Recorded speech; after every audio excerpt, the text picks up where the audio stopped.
अक्सर बच्चों की भविष्य की चिंता मन में लगी रहती है ना? तो आज हम एक ऐसी ही योजना पर बात करने वाले हैं जो शायद इस चिंता को कुछ कम कर सके। और ये एक ऐसा सवाल है जो सच कहूं तो हर माँ बाप को परेशान करता है कि भाई अपने बच्चे के भविष्य को हर मुश्किल से कैसे बचाएं। और देखिए यहीं पर एक अच्छी फाइनेंशियल प्लानिंग बहुत ज़रूरी हो जाती है। तो बात करते हैं बच्चों के भविष्य की प्लानिंग की। सपना तो हर कोई देखता है अपने बच्चों के लिए, लेकिन उस सपने को हकीकत में बदलने के लिए सही फाइनेंशियल टूल चुनना वो सबसे ज़रूरी है। तो जो सवाल हमने शुरू में उठाया था उसका एक मुमकिन जवाब हो सकता है LIC की जीवन लक्ष्य पॉलिसी। इसका टेबल नंबर है 933। अब देखिए, ये पॉलिसी 2 मकसदों को पूरा करती है। पहला, परिवार के लिए सुरक्षा, और दूसरा, भविष्य के लिए बचत, मतलब सिक्योरिटी भी और सेविंग्स भी। अच्छा, इसकी एक बहुत ही खास बात है जो इसे दूसरों से अलग बनाती है। इसमें ना प्रीमियम आपको पूरे पॉलिसी टर्म के लिए नहीं भरना पड़ता। हाँ, बिल्कुल सही सुना। पूरे 3 साल कम, मतलब मान लीजिए 25 साल की पॉलिसी ली तो प्रीमियम सिर्फ 22 साल ही देना है। ये सच में एक बहुत बड़ी राहत की बात है। तो कौन कौन ये पॉलिसी ले सकता है, चलिए फटाफट देख लेते हैं। उम्र होनी चाहिए 18 से 50 साल के बीच। पॉलिसी का टर्म 13 से 25 साल तक का चुन सकते हैं। कम से कम बीमा राशि, जिसे सम एश्योर्ड कहते हैं, वो 2 लाख रुपए है। और हाँ, एक जरूरी बात, जब पॉलिसी मैच्योर हो तब उम्र 65 साल से ज्यादा नहीं होनी चाहिए।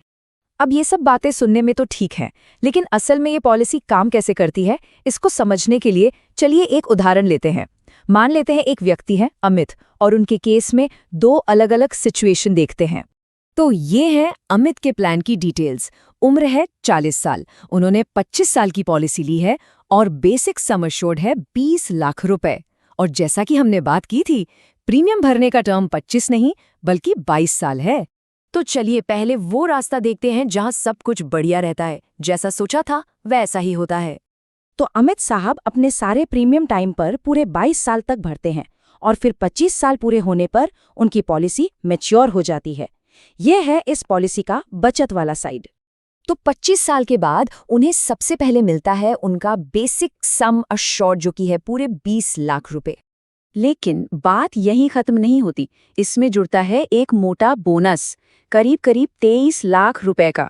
ये वो पैसा है जो LIC ने इन सालों में निवेश पर कमाया। और एक और चीज, आखिर में मिलता है फाइनल एडिशनल बोनस। इसे कंपनी की तरफ से एक तोहफा समझ सकते हैं, जो लगभग 5 लाख रुपए के आसपास हो सकता है। तो अगर इन सबको जोड़ दें तो कुल रकम बनती है 48 लाख रुपए। 25 साल के लिहाज से ये एक काफी अच्छा रिटर्न है। पर जिंदगी हमेशा हमारे प्लान के हिसाब से तो नहीं चलती है ना? तो अब देखते हैं वो दूसरा रास्ता, कि अगर भगवान न करे कोई अनहोनी हो जाए तो ये पॉलिसी परिवार के लिए कैसे एक ढाल बनती है। तो चलिए मान लेते हैं कि पॉलिसी शुरू होने के 5 साल बाद ही अमित हमारे बीच नहीं रहते। उस समय तक उन्होंने करीब 4.5 लाख रुपए प्रीमियम के तौर पर भरे थे। अब देखिए इस मुश्किल घड़ी में ये पॉलिसी कैसे परिवार को संभालती है। सबसे पहली चीज, आगे कोई प्रीमियम नहीं भरना, सारे प्रीमियम माफ।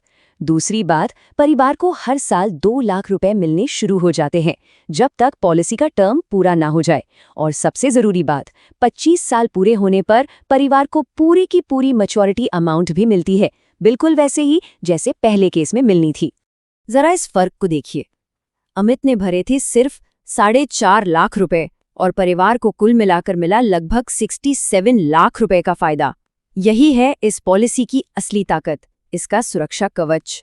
और ये LIC का जो स्लोगन है ना, जीवन के साथ भी जीवन के बाद भी, वो इस पॉलिसी पर एकदम सटीक बैठता है। इसने दोनों ही सिचुएशन को कवर कर लिया। तो अब ये सवाल सबके मन में आएगा कि क्या ये पॉलिसी सभी के फाइनेंशियल गोल्स के लिए फिट बैठती है? खैर, इस पूरे विश्लेषण के बाद ये सोचने वाली बात तो है,